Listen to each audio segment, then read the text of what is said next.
jurusan Merdeka Hebat ya. Di sini saya akan memaparkan tentang materi kenali potensi dirimu ya. Oke. Mungkin di sini ada yang sudah mengenali potensi dirinya seperti apa? Mungkin arahnya nanti mau kuliahnya mau kemana atau arahnya kemana? Belum. Atau mungkin ini ya, dikenali potensi dirimu ini nanti saya akan memaparkan materi tentang mengenali gaya belajar.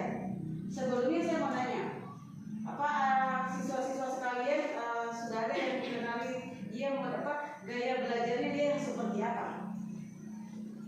Belum ada ya? Nah, di situ. Makanya hari ini kita akan tentukan, oh ternyata saya gaya belajar saya ternyata modelnya seperti ini. Ternyata selama ini tidak kepikiran ya. Oke, sebelum kita masuk ke materi ya, saya akan membagikan ya angket ya. Ini berisi beberapa pernyataan. Tugas kamu di sini hanya menulis nama, kelas, dan mencetak ya, apa yang sesuai dengan dirimu ya. Di kalimat ini ada pernyataan, bukan pertanyaan, yang pernyataan itu menggambarkan dirimu apa tidak. Tinggal kamu jawab ya atau tidak ya. Dari sini nanti kita akan tahu bahwa oh ternyata saya paling gaya belajar saya seperti ini. Pernah dengar kan? Oh saya gaya belajarku seperti ini, saya hanya mau melihat dari melihat saya bisa tangkap begitu ya. Dengan guru mengajar di kelas itu dengan membaca dengan mendengarkan kamu bisa mengerti begitu ya. Oke, saya bisa langsung bagikan sekarang ya. Jangan lupa ditulis namanya.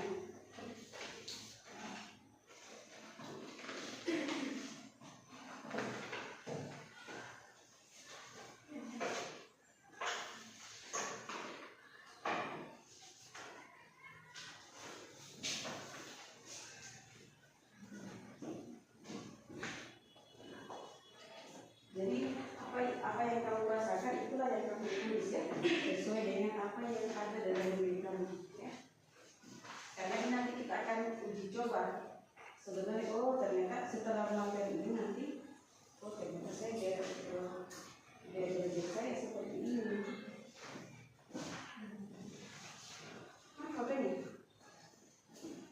Jadi oke. Sebelum kalian tulis mengerjakannya apa tidaknya, itu tolong ditulis namanya dulu. Silakan mengerjakan. Saya kasih waktu sekitar 2 atau 3 menit. Silakan dikerjakan.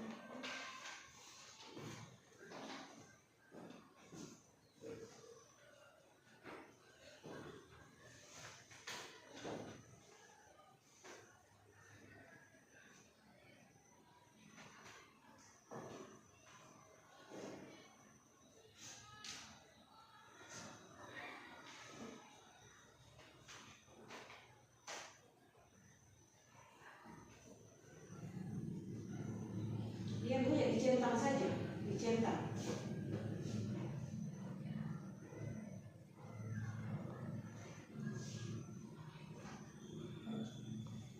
Ayo langsung dikerjakan karena waktunya ya.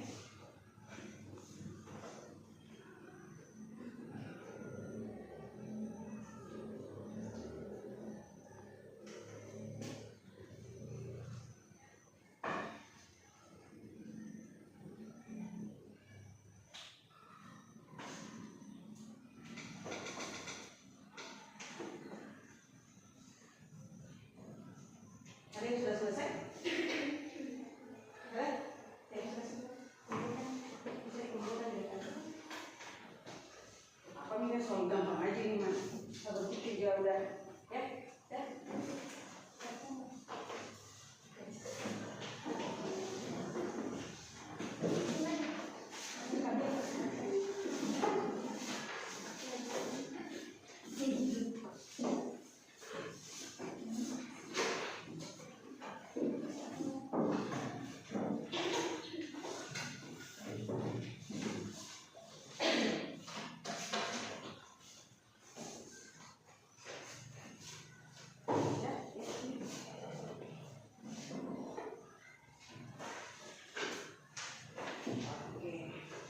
Sudah semua ya. Kalian tidak terbayangkan apa sih tujuannya Bu Guru ya? Jadi tujuannya ini tadi ya, di sini bahwa dari kalian sudah menjawab ini tadi bahwa peserta didik mampu memahami pentingnya mengenali minat dan bakat pribadi sebagai dasar menentukan pilihan sekolah lanjutan ke perguruan tinggi atau masuk dunia kerja. Tidak bisa dipungkiri bahwa kalian itu sekarang sudah kelas 12 ya, cepat atau lambat ya, waktu itu berjalan terus ya, begitu cepat, tidak dirasa tiba-tiba kalian, oh ya ini saya sudah mau ujian, saya akan melanjutkan kuliah atau masuk di dunia kerja. Saya mau tanya, di sini kalau yang sudah mau tamat SMA nanti ada yang mau kuliah atau ada yang mau langsung mau cari kerja? Coba, ini mungkin kamu mau kuliah jurusan apa? Sudah tahu sekarang jurusan apa yang mau ya apa? Pendidikan guru ya, mantap ya. Yang mana yang sana ya cowok? Tamat SMA nanti kamu mau apa? Mau kuliah, mau tes atau apa?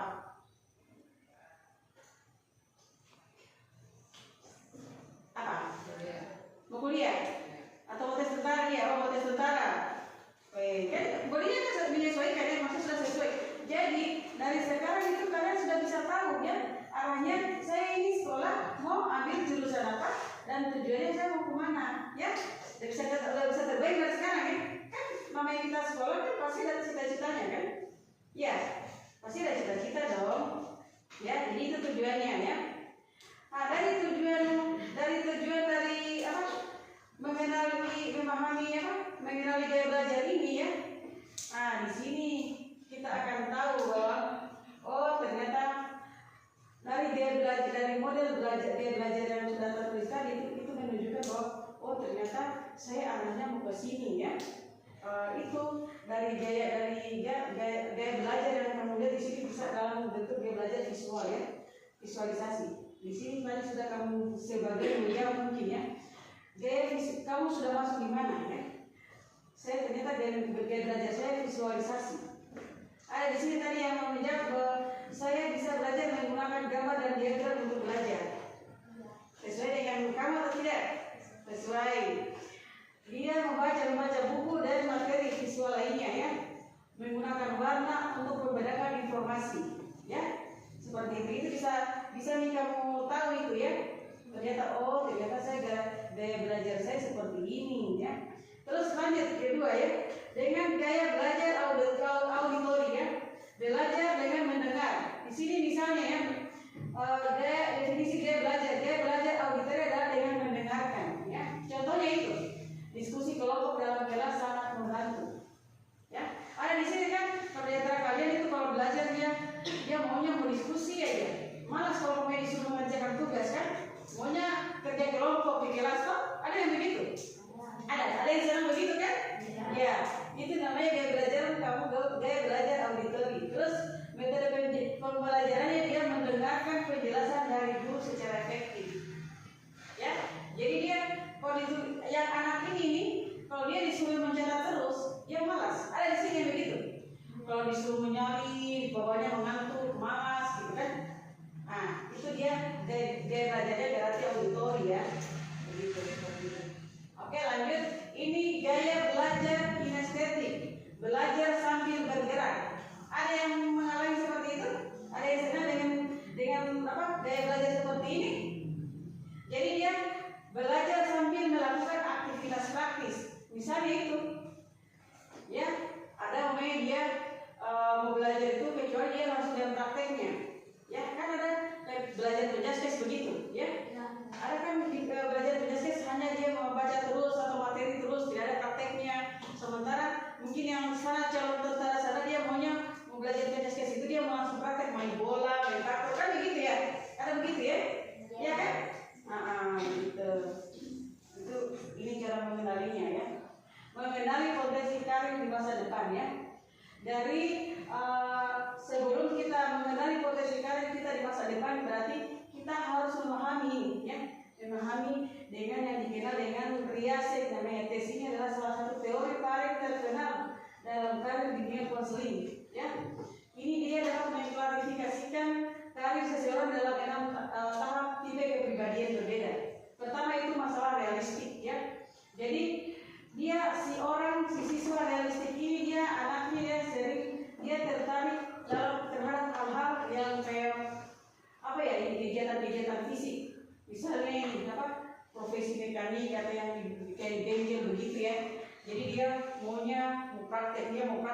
itu dia si anak realistik ya. Jadi dia apa yang dia lakukan itu dia selalu berhadapan dengan namanya beda atau bekerja ya, seperti itu. Oke, lanjut ke kedua itu investigasi ya. Dia si intelektual. Di sini dia selalu tertarik dengan pemecahan masalah ya. Ada di sini yang seperti ini, dia lebih tertarik kalau ada temannya curhat, dia sering memberikan solusi. Ada. Itu berarti salah satunya di situ dia sebagai calon psikolog. Ya, ada yang bercita-cita jadi psikolog di sini. Ada. Itu mau jadi dokter ya, ilmuwan itu anak-anak yang seperti itu ya.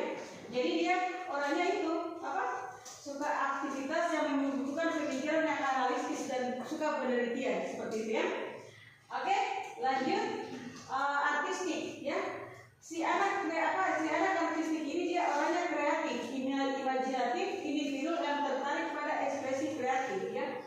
Misalnya dia seperti dia suka seni, musik, contoh profesi dia seperti apa? Seniman ya.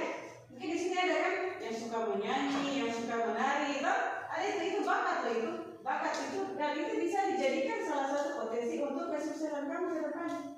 Ya, bisa itu membuat sekarang pemain dia sukanya menari atau sukanya menulis, terus suka menyanyi, menari itu bisa namanya dia kuliah bisa di seni tari seperti itu ya. Seperti itu. Oke, lanjut. Tentang si anak sosial ya, dia peduli komunikasi individu yang suka berinteraksi dengan orang lain, membantu, mendidik atau melayani orang. Contohnya itu dia sebagai seorang guru atau psikolog ya. Jadi ini anak-anak yang yang peduli. Di sini ada kan ketika temannya ada yang sakit atau apa dia peduli, atau orang tuanya meninggal dia peduli, tergerak hatinya untuk mengumpulkan dana dikasih sama temannya. Ada kan begitu ya? Di sekolah sudah sering dilakukan kan? Ada yang teman yang berduka, berarti teman-temannya itu menandakan kepedulian kalian terhadap teman kalian ya. Itu berarti tanda bahwa jiwa sosial kalian itu ya bagus ya. Itu yang perlu dipertahankan. Lanjut itu tentang interpresi ya. Dia berjiwa pemimpin ya, menyukai kegiatan yang berhubungan dengan kepemimpinan ya. Persuasif dan mengambil keputusan dalam konteks bisnis atau berorganisasi ya. Contohnya itu ya, profesinya itu pengusaha. Ada di sini yang seperti itu? Ada di sini yang cita-cita menjadi pengusaha? Ada. Sudah ada gambaran di dalam diri yang seperti ini? Sudah ada. Ada semua kayaknya yang sana ya. Berarti mantap gitu ya. Oke? Lanjut lagi. Terakhir tentang konvensional ya. Dia ini orang yang konvensional, dia terstruktur ya, teliti, individu tertarik pada pekerjaan yang terstruktur ya. Contohnya dia seperti akuntansi ya. Di sini kan ada ekonomi di sini. Ada. Berarti biasanya yang ada ekonomi itu biasanya mereka tembakannya itu ke bank ya. Tidak mulai ada akuntan dulu, akuntansi, ekonomi, baru tembakannya pasti itu di bank atau di perusahaan. Justru malah yang kayak begitu tuh yang banyak dibutuhkan saat ini karena banyak perusahaan-perusahaan yang membutuhkan anak-anak yang seperti itu ya. Jadi dari gambaran itu tadi gimana adik-adik sekalian, apa saudara gambar kira-kira saya ini orangnya seperti apa? Ternyata saya paling dalam diri saya ternyata seperti ini gitu. Sudah ada? Ada. Cara gambaran ya? Ya. Gimana tadi? Tadi kan saya sudah menjawab ini toh? Ya. Ya. Sekarang apa gambarannya? Ternyata saya di sini.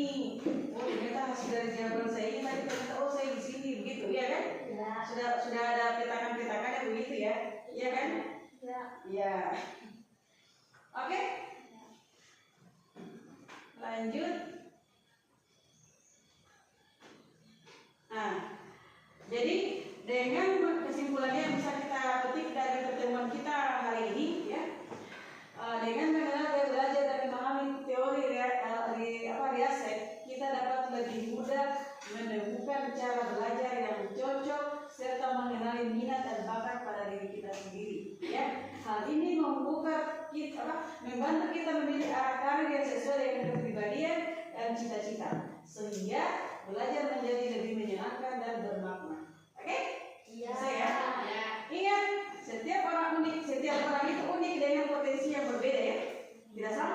kepribadian orang beda-beda ya.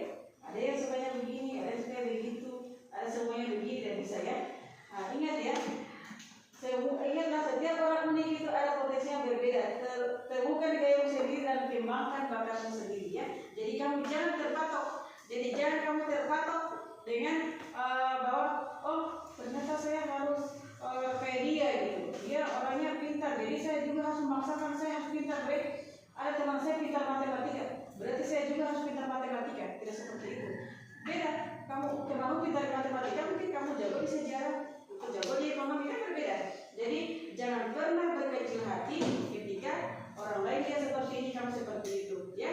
Karena setiap anak itu dia berbeda, ya. Tergantung kita bagaimana mengembangkan diri kita sendiri. Oke? Saya rasa seperti itu ya. Mudah-mudahan bisa dipahami ya, dimengerti dan bisa kita jalankan dalam keadaan kita di sekolah ya. Saya rasa seperti itu. Terima kasih atas kesempatan yang diberikan kepada saya ya. Makasih waktunya. Semoga kita masih bertemu di lain kesempatan. Oke? Ya.